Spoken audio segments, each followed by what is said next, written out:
ખૂબ જૂના સમયની વાત છે. લીલા ખેતરો, વહેતી નહેરો અને ટેકરીઓ વચ્ચે વસેલું એક શાંત ગામ હતું, પ્રેમપુર.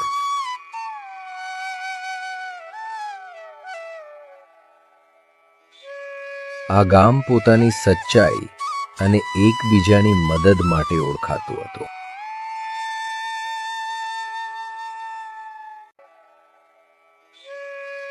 આ જ ગામમાં રહેતી હતી એક સમજદાર દીકરી, દિયા. દિયાના પિતા ઘણા વર્ષો પહેલા અવસાન પામ્યા હતા. તેની માતા અવારનવાર બીમાર રહેતી, તેથી ઘરની બધી જવાબદારી દિયા પર હતી. દિયા વહેલી સવારે ખેતરમાં કામ કરવા જતી. બપોરે ગામના નાના બાળકોને ભણાવતી. સાંજે માતાની સેવા કરતી અને રાત્રે દીવાના ઝાંખા પ્રકાશમાં પોતાનું ભણતર ચાલુ રાખતી. ગામના લોકો કહેતા, દિયા બહુ સમજદાર અને મહેનતી દીકરી છે.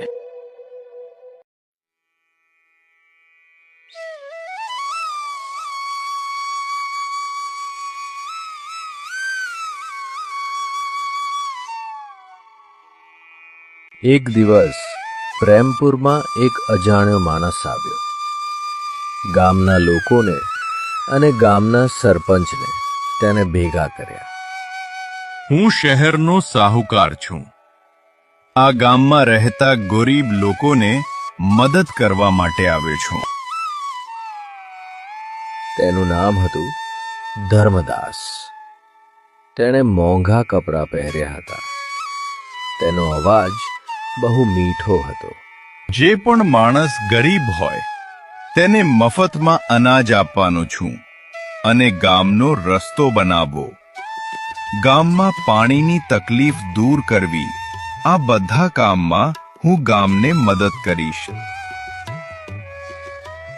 આ સાંભળી ગામના લોકો વિચારમાં પડી ગયા.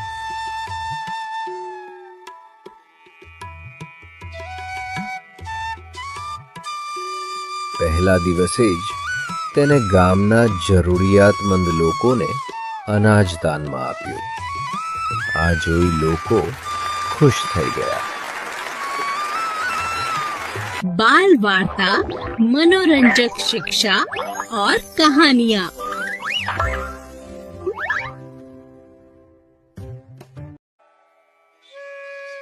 જ્યારે પણ ગામના લોકોને પૈસાની જરૂરિયાત હોય તે શેઠની પાસે જતા. શેઠ આ બિચારો ગરીબ માણસ છે. એની પત્ની પણ ઘણા સમયથી બીમાર છે. એની દવા માટે પૈસાની જરૂરિયાત છે. બદલામાં તે તેનું વ્યાજ આપવા પણ તૈયાર છે. અરે કંઈ વાંધો નહીં, હું મદદ કરવા તૈયાર છું, પણ વ્યાજ ટાઈમ પર ચૂકવવું પડશે અને 2 મહિના પછી મારી મૂડી પણ પરત કરવી પડશે. હા શેઠ, ચોક્કસ. આપનો ખૂબ ખૂબ આભાર. ભગવાન તમને સુખી રાખે.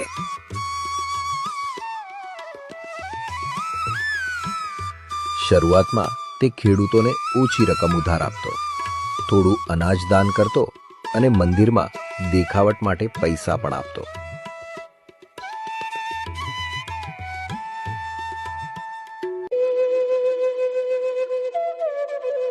ગામવાળાઓને લાગ્યું કે ભગવાને એમને માટે સારો માણસ મોકલ્યો છે, પરંતુ કોઈને ખબર નહોતી કે ધર્મદાસની મીઠી વાતોની પાછળ લોભ અને છેતરપિંડી છુપાયેલી હતી.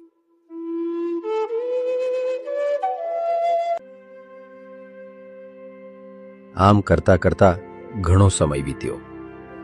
6 મહિના પહેલા તમે જે રૂપિયા વ્યાજ પર લીધા હતા તે રૂપિયા તમે ચૂકવ્યા નથી અને વ્યાજ પણ ચૂકવ્યું નથી. આ બધું ભેગું મળીને 1 લાખ રૂપિયા થાય છે. માફ કરો શેઠ, પણ હું આટલા બધા રૂપિયા ક્યાંથી લાવીશ? તમે રૂપિયા ના આપી શકો તો તમારી જમીન મારા નામે લખાવી આપો. ગરીબ માણસ પૈસા ના ચૂકવી શકે ત્યારે શેઠ તેના પર ડબલ વ્યાજ ચડાવી દેતો હતો અને કહેતો, હવે પૈસા આપો, નહીં તો જમીન મારા નામે લખાવો. ગરીબ માણસો કરે તો કરે શું? બિચારા જમીન એના નામે કરી આપતા. बाल वार्ता, मनोरंजक शिक्षा और कहानियाँ।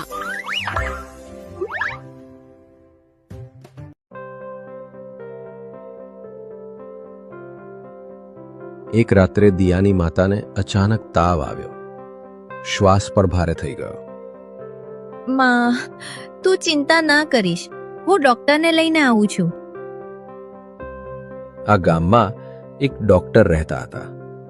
દિયા ઝડપથી ડોક્ટર જોડે જાય છે. સાહેબ, મારી માં ખૂબ જ બીમાર છે, જલ્દી ચાલો. એ ડોક્ટરને લઈને એની મા પાસે આવે છે. તાત્કાલિક તો દવા આપી છે, પરંતુ મેં લખી આપી એ દવા તરત લાવવી પડશે, નહીં તો મુશ્કેલી વધી શકે છે. ડોક્ટર ચાલ્યા જાય છે, પણ જે દવા એમણે લખી આપી હતી એ દવા ખૂબ મોંઘી હતી. દિયાની પાસે પૈસા નહોતા. આંખમાં આંસુ લઈને તે આખી રાત વિચારીતી રહી. સવાર પડી. દિયા ગામના ઘણા લોકો પાસે મદદ માંગી. માસી, મારી માં ખૂબ જ બીમાર છે, એના માટે દવા લેવી છે. મને ઉછીના રૂપિયા આપો, હું ગમે તે કરી તમારા રૂપિયા પાછા આપી દઈશ. બેટા, હું તારી પરિસ્થિતિથી સમજુ છું, પણ તને તો ખબર જ છે કે અમે અમારું ગુજરાન કેવી રીતે ચલાવીએ છીએ. હું તને કઈ રીતે મદદ કરું?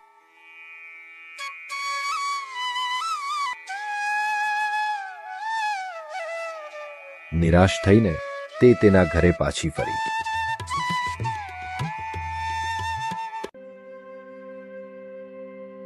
બહુ જ વિચાર કર્યા પછી કોઈ જ રસ્તો ન દેખાયો, એટલે છેલ્લે મજબૂરીમાં તે ધર્મદાસ પાસે ગઈ.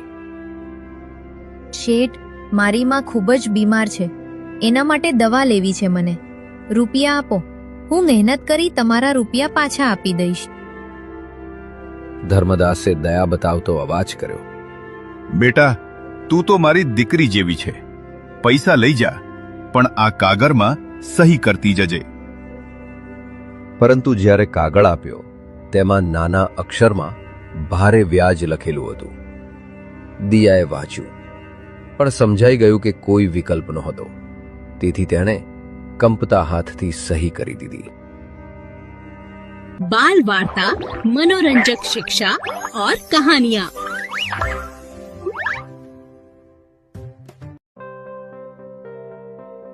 પૈસા લઈ સીધા ડોક્ટર જોડે જાય છે. ડોક્ટરને લઈને ઘરે આવે છે.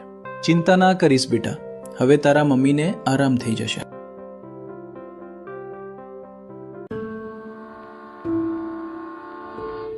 આમ કરતા કરતા ઘણો સમય જાય છે.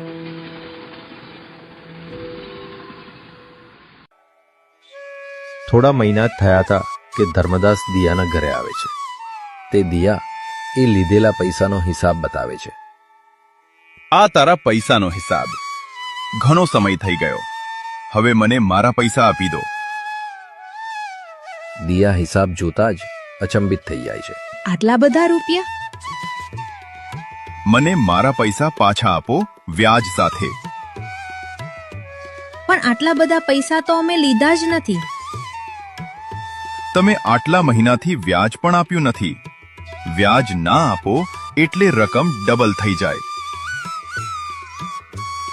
વ્યાજ વધીને રકમ 2 ગણી થઈ ગઈ હતી. શેઠ, આ બધું તમે ખોટું કર્યું છે. હું આટલા બધા રૂપિયા નહીં આપું. પૈસા આપો, નહીં તો જમીન મારા નામે લખાવો. દિયાએ શાંતિથી પરંતુ દ્રઢ અવાજમાં જવાબ આપ્યો. આ જમીન મારા પિતાની યાદ છે, હું તેને નહીં આપું. અને તમે જે આ ખોટા રૂપિયા ચડાવ્યા છે એ તો આખા ગામના લોકોને બતાવીશ. એ દિવસે ધર્મદાસના ચહેરા પરથી નકલી મીઠાશ ઉતરી ગઈ. તેની આંખોમાં બદલો અને કક્રોધ દેખાયો.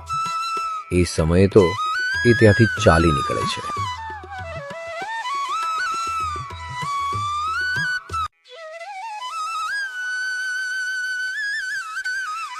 થોડા દિવસ પછી ગામમાં હલચલ મચી ગઈ. મંદિરમાંથી દાન પેટીના પૈસા ચોરાઈ ગયા હતા. આપણા ગામના મંદિરમાં ચોરી થઈ છે. હે, શું વાત કરો છો? बाल वार्ता, मनोरंजक शिक्षा और कहानियाँ.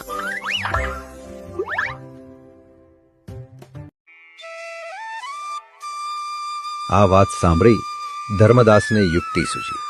તે મંદિરના પૂજારી, ગામના સરપંચ અને ગામના લોકોને ભેગા કરી ગયો. મેં રાત્રે દિયાને મંદિર તરફ જતા જોઈ હતી. લોકો આશ્ચર્યમાં પડી ગયા. નક્કી આ ચોરી દિયાએ જ કરી છે. લોકો વિશ્વાસ કરી બેઠા. કોઈએ તપાસ ન કરી. પરંતુ ગામના સરપંચે કહ્યું, જ્યાં સુધી સાચી માહિતી ન મળે ત્યાં સુધી કોઈને ચોર કહેવું ખોટું છે. પહેલા આપણે પૂરી તપાસ કરીશું, પછી જ કોઈ નિર્ણય લઈશું. આખા ગામમાં વાત ફેલાઈ ગઈ કે દિયા એ મંદિરમાં ચોરી કરી છે. કેટલાક લોકો તો દિયાના ઘેર આવ્યા. દિયાને કડવા શબ્દો કહ્યા. કોઈએ કહ્યું, અમે તો તને સારી છોકરી સમજતા, પરંતુ તે બહુ ખોટું કામ કર્યું. દિયાનું માથું શરમથી ઝૂકી ગયું. તે ખૂબ જ દુઃખી થઈ. તે વિચારી જ ન શકી કે લોકોને શું જવાબ આપો. બાળકો દિયાથી દૂર થવા લાગ્યા. ગામમાં કોઈ તેની વાત સાંભળવા તૈયાર નહોતું. માતા રડતી હતી. માં, મેં ચોરી નથી કરી. તું ચિંતા ના કર. હું સત્યને બહાર લાવીને જ રહીશ.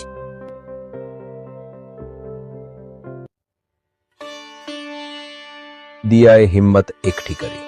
તેને મંદિરના પૂજારીને પૂછ્યું, પંડિતજી, સાચે મેં ચોરી નથી કરી, પણ તમે સાચું બોલો, શું થયું છે? બેટા, મને કંઈ ખબર નથી, પણ પેલા શેઠ ધર્મદાસનું કહેવું એવું છે કે તે ચોરી કરી છે અને ગામના લોકોએ પણ એના પર વિશ્વાસ કરી લીધો છે.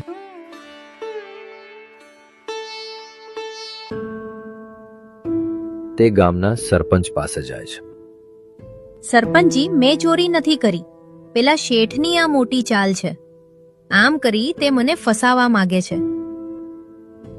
હા બેટા, મને ખબર છે, પણ આ વાતને આપણે સાબિત કરવી પડશે. એના માટે પુરાવાની જરૂર પડશે. તેને આપણા ગામના ઘણા લોકોના જીવન ખરાબ કરી નાખ્યા. પહેલા પૈસા આપે છે અને જ્યારે બિચારો ગરીબ માણસ પૈસા ભરપાઈ ન કરે ત્યારે તેની જમીન પોતાના નામે લખાવી દે છે.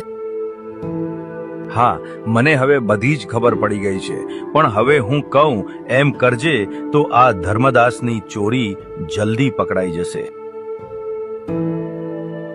બંને યોજના બનાવી છૂટા પડે છે.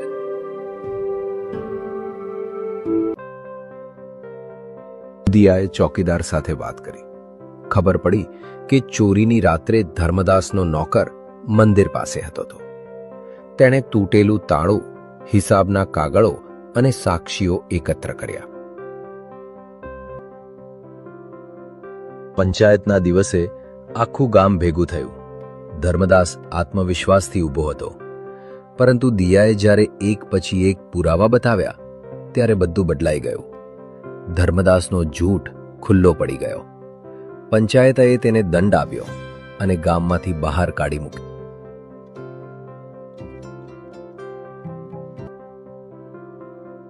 ગામવાળાઓએ દિયાની માફી માંગી.